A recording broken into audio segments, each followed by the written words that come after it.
Welcome back to the Banking Bros podcast. In this episode, we're going to talk all about end-of-year financing. It's Christmas with the IBCers. Jing-a-ling.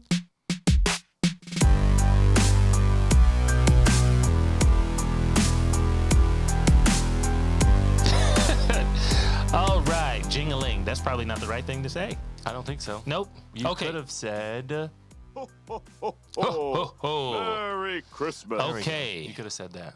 What type of being Or happy is holidays. jolly old Saint Nick, according to the 12 Days of Christmas? What type of Bing? Being. B-E-I-N-G. According to the 12 Days of Christmas, I'm going to go with a person. Now, that's where he first came into play in like American Oh, really? Western lore. The 12 Days It's of in the Christmas? 12 Days of Christmas. Okay. No, not the 12 Days of Christmas. I'm sorry. The night before Christmas. Oh, it was the night before Christmas. Was the night, and all What through the type of house, being not is a it? creature was stirring. It's not a human. Not even, well, he wasn't the mouse. Is he a night before Christmas? Is he a ghost? There's lots of ghosts in that story. There is no ghosts. No, the Nightmare Before Christmas has ghosts. Okay. That's on me. First off, you're talking about Charles Dickens. That's on me. Okay. I'm He's talking an about elf. He's an Christmas elf. stories. He's an elf. Oh, he's just the lead elf? Yes, he's just an the elf. big He's one? not a human guy. But there's no way he's human if he's going around on the sleigh that fast. My man has got some whiplash. Now, here's another question for you. As we get into the Christmas season, can you please explain to me why in every Christmas movie you've ever seen, from the Grinch to the Santa Claus, if there's a Santa Claus figure character, Yep. that he gets on the roof, Yep. goes down the chimney, comes back up, and then whisks away 3,000 miles. Yeah, why not just to the house next door, right? To Yes. the neighborhood over. Right. We just, 22 houses was in this one.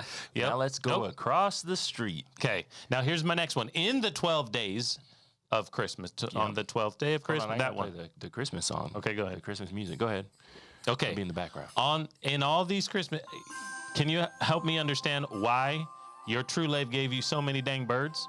Oh, It's like- this is also, there's a lot of birds. There's like- turtle doves. Then you're going to get Partridge? Partridge in a pear tree.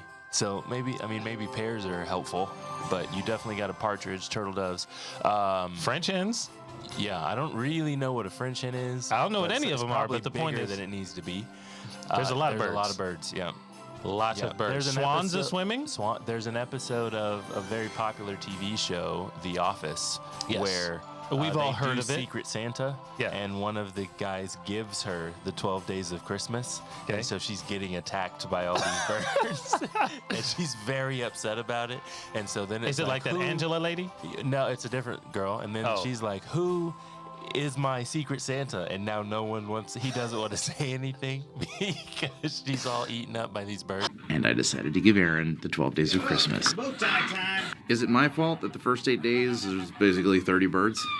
It's funny. Oh. Okay, now, ladies and gentlemen, at the end of the year, a lot goes out, right? 'Tis the season to give and not receive, right? It's always better to give away a few extra things. That's right. And our friends and family are going to be receiving and exchanging gifts from work to school. The teachers get stuff, and of course the kids, right? Got to get the kids something special. So we want to talk about your finances around the end of the year. Everybody also knows that the government is coming for you in the new year. That's right. So at the end of this year, we also consider how we can potentially lower our liability to the government. I wrote down some of the end of year things that happen around life and business. So I'll give you a couple and the audience a couple. So of course, if you're in business in any capacity, you've got to manage your end of the year budget, right? Yeah. So you got to identify your current spending or other areas where you can reallocate funds, maximize benefits, right? Okay, if you use some of the government-sponsored plans like an FSA, which stands for? Savings account, Yep. FSA. Got health savings and yeah. a Flexible. flexible. Savings Yeah. account. Those funds are going to expire at the end of the year. December 31, they expire. They do not roll. So you've got If you to don't use them, you lose them. Right, is what you're so, saying. So the Googles say consider stocking up on over-the-counter medications and vision care items, or Google told you to do that? yeah, that's Okay. what yeah. If Stock you have up. an FSA, Okay. I don't. Does I baby don't oil like- count? I don't like it. Might I think it probably does. Right. I don't like FSAs because of the expiration thing. I like HSAs. I made a YouTube video about that, maxing that out here recently. Of course, you've got to look at your tax deductions before the end of the year. So your charitable donations, Yes, of course. your medical expenses. If you itemize. Your business expenses, right? Yes. Got to look at your tax deductions. And then, of course, everyone, especially around the Christmas time, makes a significant amount of large purchases by the time the end of the year. Not this year. everyone. It's everyone. I got the stats. I got the stats on how okay. much Americans and Canadians actually are spending. Okay, so the Western world, not just Western Europe, but Western, Yep. North America, U.S., Canada, where the concept of infinite banking is relevant and can be used. Not only the Americas, North, but also Canada. Yep. I've got some stats on how much folks are spending on Christmas. Quiz which I me. thought might be fun. Riddle me that. See if I can figure it out. First off, tell me what percentage of Americans celebrate Christmas. Yeah, I'm going with not everyone, but I'm going with a high number that is in the range of 92%. Very close, 88. Okay. 88% of Americans are planning to celebrate Christmas, it says this year.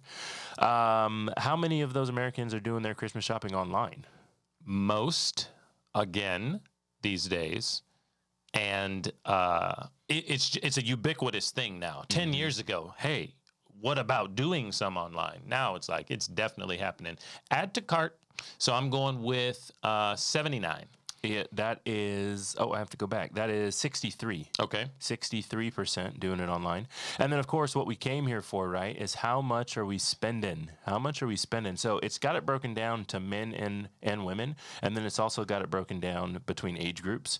So, but I do have an average also. So what do you think the average number? One person, one American is spending an average of blank on Christmas.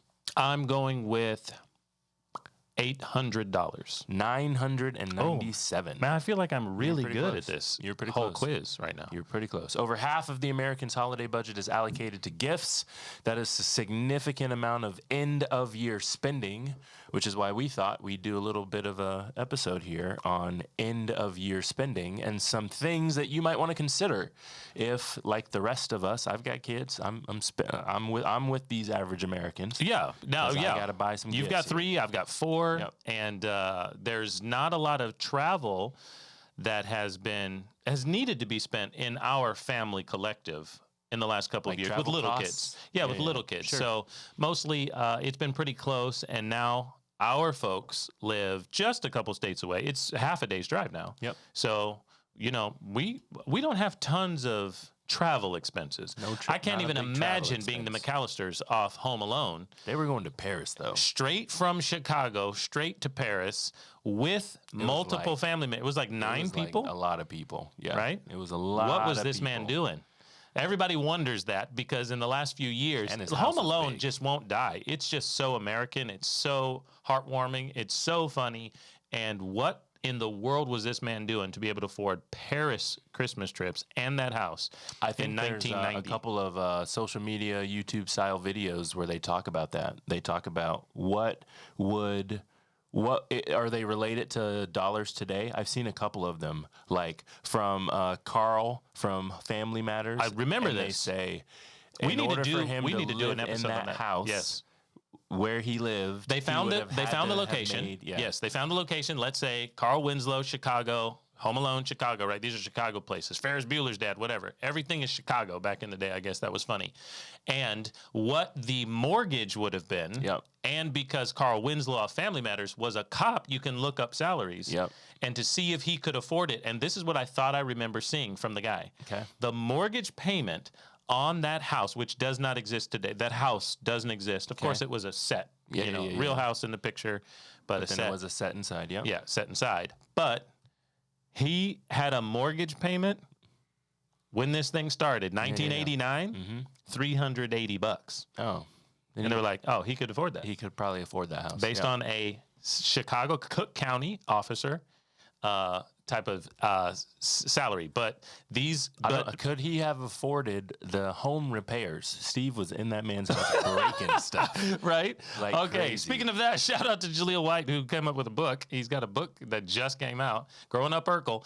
But here's another one. Now Christmas shopping for Kevin McAllister. Yeah. If you recall, he did go to the grocery store, the corner market, and buy things. And that lady asked for his ID, asked where his mom was at. You remember all that? Yep. He was trying to buy toothbrush and aftershave. And from the American Dental Association, the mac and cheese that he almost took a bite from later, but then the clock struck 9. Yep. And it was about, I think it was $19 or something like that. Have you seen people go back and say, here's the inflation, 2024? No, I just saw one, $55. That's crazy for a toothbrush and some mac and cheese. Well, he had Tide. He bought Tide, remember, because he poured it all over the floor. But Tide is, Tide. And he bought some sort of like a paper towel or something, paper towel or toilet paper or something. So he bought like 7-8 things. Yep. But $20 to $55. That's crazy. Yeah. Anyway, as we get to the end of the year here, and we are all thinking about saving some money, spending some other money, right,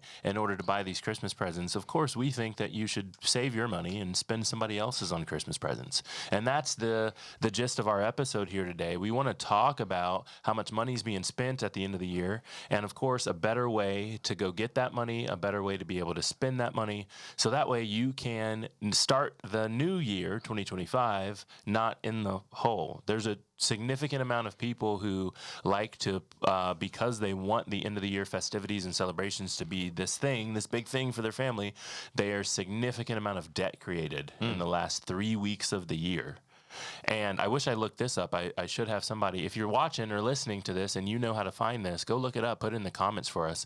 But I wonder in the last 3 weeks of the year how much debt's created and then how long it takes people to pay it off in the new year. That's sad for me to think about, Jonah, because I've never created credit debt in December. I never have. That doesn't mean that I've put myself in a hole. I haven't put myself in a hole because I've used too much cash or bought something really nice I wasn't expecting, or, hey, there was a sale, I really wanted to get it. But that really, especially, why it gets me is because I'm definitely a planner, and when I get to the new year, it's going to be a new year, new me. I'm that type of guy. Yep. I'm going to write down some goals. I'm going to go to the gym, all that type of stuff. But to realize that so many people are putting themselves behind the 8 ball right before they get there. They're eating the figgy pudding. They're gaining a notch or two, opening up a notch or two. It's the 2 holidays at the end of the year, Thanksgiving and Christmas. That's why the gym membership thing is a big New Year's resolution. Yeah, it gets cold outside, and so you're not going outside and being physically active, and you're spending all this money. That just made me sad for you people. So if you want to talk to us about this in your new year, new me creation, the person that you want to be in 2025, you've got to get on a phone call with us. That is our call to action here. We don't sell you our service. We walk and talk you through a free consultation. That cash consultation can be found right under and after our free video. The saveandspendsystem.com, saveandspendsystem.com video is waiting for you, and that free call is something that you're going to want to do with us very soon to talk about your new year. And I just had a call with someone yesterday. We met her in person in South Carolina, and we've got to protect the wealthy. I can't tell you all the detail, but I really considered what was going through this person's mind, who obviously loved her family and signed and consolidated all of her son's college debts. She owes them at over $100,000 between her 2 children. And I thought, sometimes love makes us do dumb things. Sure. Because now she's going to pay for years and years. And we met her family as well. These boys have been out of school for a while. They're doing other things. She wanted to help them. But man, I realized that she's going to be paying for that without the concept of infinite banking. She'd be paying on that thing for her life. Probably the rest of her life. Her life. These student loans aren't going away. Yeah. Before we get into the meat of the episode, I wrote down a few thoughts that I want to talk through. I think I've got 5 of them. But before we get into the meat of the episode, what we should do is give a big shout out to our fan follow of the week. It's a different theme. It's Christmas. It is. So happy holidays to Mr. Yuri Huffer.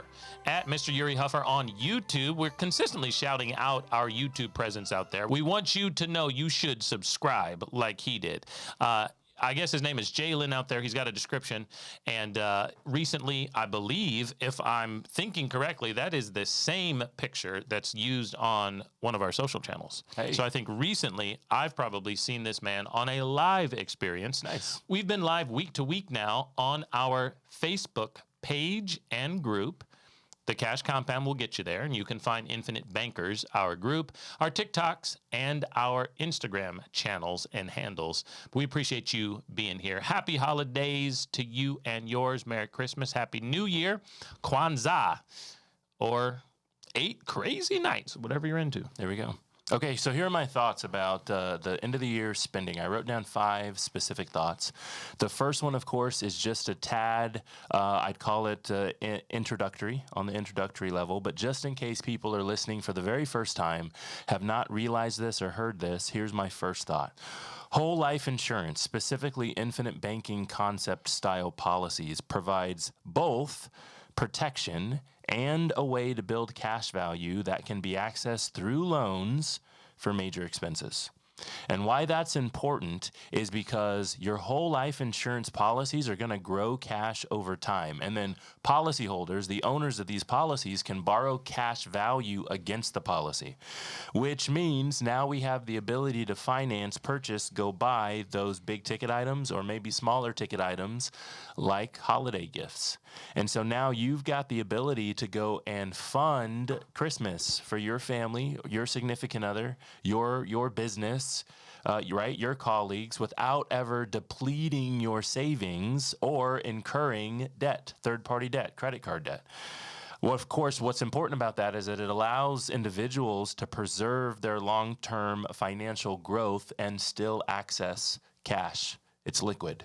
And I think that's a humongous deal, right? When you get started with infinite banking, a lot of times you think, well, at least I did, when I get started, okay, I'm going to use my policy for X, and you start not remembering or not thinking through that these policies can be used for everything. That's the reason the words infinite's there, right? 100%. I had a conversation with our producer, Will, just yesterday, and what came out of my mouth was something that all these people who hit us up in the chat, drop us questions and emails, and I said most people are looking at this probably as an investment alternative, which it is not, or this one, and this is where it comes in. Hey, I wanted this big ticket item. That's what I'm going for, and I'm thinking they forget it can finance everything, and it becomes just, I guess it's just like an emergency fund. Yep. Just like an expensive emergency fund in a lot of cases in some people's minds.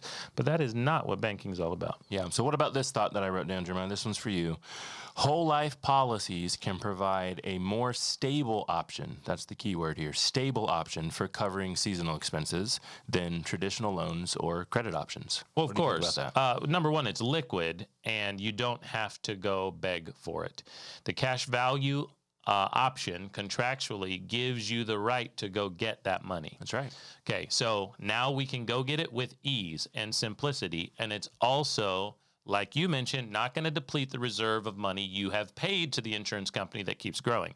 So what we have now is no variables. We know we can take a loan, doesn't deplete our dollars, and we're not going to get crazy interest charges. That's right. I was going to bring There's that no up. change. The pitfalls, right, of going to a third-party bank, of going to the credit card company. One of those is the interest. They're going to charge you something. Now, again, there's plenty of introductory offers. I've seen them all over the place. There's If you check 0% your for mail, 6 months everywhere. You check your mail, you're going to get 100 of them throughout the course of the year, Right. right? And the point of them offering them to you is to get you in the door using their card, so that way you can forget to pay the bill, like your Netflix, or rack up too much that you can't actually afford to pay off, and then they are charging you the interest, right? That's the whole point of it. But you can avoid that altogether by using your infinite banking policy, using the cash value provided from the infinite banking policy. And I think that that is a humongous deal. Now, if you're very disciplined in your finances, then it might not be such a big deal to you. But if you're not, it can be a very, very useful thing to have going on. And remember, when you fail to pay on your infinite banking policy, fail to act like a bank and treat that loan as a repayment option for yourself, you don't have fees. That's right. You don't have charges. You don't have more growth on the interest that you owe third parties. That isn't how it works. And I would imagine there's a few listeners out there right now, you know who you are, that right now you realize half of your credit card debt is because of an emergency, and the other half is you did not pay back after that 0% introductory time. That's correct. You couldn't do it. There was another emergency. There was a thing that shouldn't have been an emergency, but you decided that it was going to be an emergency, like buying something for Christmas. Really big, really sexy for your friends and your family. And you're like, yeah, I shouldn't have actually done that according to budget. I just wanted to do it to be a friend, or maybe you felt embarrassed and you had to show up. I heard about this when I was a big Dave Ramsey fan back in the day, that many people get themselves into trouble just trying to keep up with the Joneses and provide presents and gifts for other people that matched what was going to happen in the room at grandma's house. So if grandma's going to give, or auntie is going to give somebody a car, you can't show up and just give them a Keurig. You can, but you just don't want to. But I just didn't. I've can. never felt that pressure. Yeah, that's well, crazy. but nobody's giving cars back and forth. That's crazy. In the Christmas gift wrapping rooms that I've been in. So, What about this one? This is one of my favorites. Having liquidity from a whole life insurance policy gives you the freedom to spend without worrying about disrupting your overall financial picture. say that one again for me. Having liquidity from a whole life insurance policy gives you the freedom to spend without disrupting your overall financial picture. One of the things that I say to people, that premium buys them. Premium at an insurance company buys you another P, and what you're saying matches what I say. Peace of mind, the freedom. It gives you peace of mind because your situation cannot go down or backward. It gives you permission to spend. We've mentioned Dr. Tom Wall in his book before, and that's the title, Permission to Spend. So that freedom is the ability to utilize those dollars without the threat of the future. Yep. Without the threat of the future. So the future looks bright, and there's no reason to fall out and run away from what will happen in the future because your policy backs it up. A lot of people might need to be reminded of that as we close out our season. I quickly looked it up because I wanted to know. So it's saying Lending Tree, the website Lending Tree survey company, they're saying 34% of Americans go into debt over the holidays. That's 1 out of every 3 of you listeners out there. Right. So we're hoping that number is getting a little bit lower if you decided to follow us here in our community at the Cash Compound. But the Banking Bros are here to tell you you don't have to go in debt to a third party, which now means in the new year, not only did the tax thing switch over, but also you've got money that you are required to pay other people. It becomes their passive income when you owe them, when you have debt. You've got to work. Now, what's that day, that magical day? Most people work to like May 15 or something, or March 38th, whatever it is. When they turn a certain age? No. You work until that point because that's how much of your entire year's pay goes to the government. There's that day. I There's understand. the thing. I don't remember what the day is off the top of my head. So now you got to add more days to that because some of your income actually goes to other people. I would hope it's not May. I think it's March. I don't know. March sounds a little better. But it depends on some people out there. What you're trying to say is all the money that you make going to work from January goes to other until people. March has to go out the door to someone else. That goes to the government, and then there's another a month that goes to other people. Then everything else is what you get to keep. It's crazy. Yeah. So anyway, that gets us on another topic, and we're going to have to review this topic on a podcast in the future, Jonah, and that's how many people are actually overpaying in their taxes. So we've talked about tax efficiency a few times in key topics, but overpayment of taxes because they don't know how, don't know where, don't know what. Lots of people are actually paying too much. Right. Yeah. Right. So the only other thing that I would mention to you as you try to finish the year strong, right? We said at the top of the show that there's lots of things that you got to do toward the end of the year. I had a list of them, right? You got to do your business accounting. You got to talk about your FSA. The new year's coming up, so this is when you can subscribe or enroll or whatever word they want to use these days to the new healthcare plans, right? You can Open enrollment. You can put one kid on the dentist plan that wasn't on there last year, which is actually I have to do. That's why I'm saying it on the podcast. I got to remind myself. Yes. I got a baby who's 1 and just got his teeth. I have seen don't his have teeth. to put him on. I didn't have to put him on the dentist plan I've until seen his now. teeth, yes. And now I've got open enrollment, so I'm going to have 30 days or something to add him to the plan, right? Yep. Which would be such a mistake if I forgot to do that. So, big reminder. Okay. Very good. Anyway, but there's so many things that you have to do toward the end of the year. And one of the things that I thought was super interesting, it's a little bit into the year and a little bit into life, a little bit whole life insurance. I just thought this was super interesting. Very recently, I went to a dinner, a evening for a women's center here in town, and there was a donation section. So, like a part of the evening where you're Yeah. supposed to donate. It's called right? a fundraiser. There you go. And so you can give them cash, you can write a check, but they literally had in the brochure, they handed all the brochures out, they played the music, they dimmed the lights, the speaker I've just emceed many of these. the speaker Yes. just gave the impactful moment, the right? mission moment. There you go. You open the bulletin up, and there's an entire section on how to write them into your death benefit on your insurance. Oh yeah. Right? Yeah. And I thought to myself, A legacy gift. Yeah. To the mission of the Women's Center and I thought to myself, that makes sense to me because if I'm going to write you into my life insurance, I'm probably going to give you significantly more than I'd give you sitting in there looking through my wallet, seeing if I've got cash on me. Right? Because if I'm looking through the wallet with cash, maybe it's a few $100s, maybe if I've got it. Right? and you If I'm knew it gonna- was coming. If Yeah, you're yeah, yeah. invited by someone and you didn't know the mission, checkbook, I'll Sure. give later. Sure. Where's the QR code? Yeah. But if you're going to do it from your death benefit, it's probably going to be A percentage. Yeah, it's probably going to be big. 5%, 10%. Yeah, it's going to be big numbers.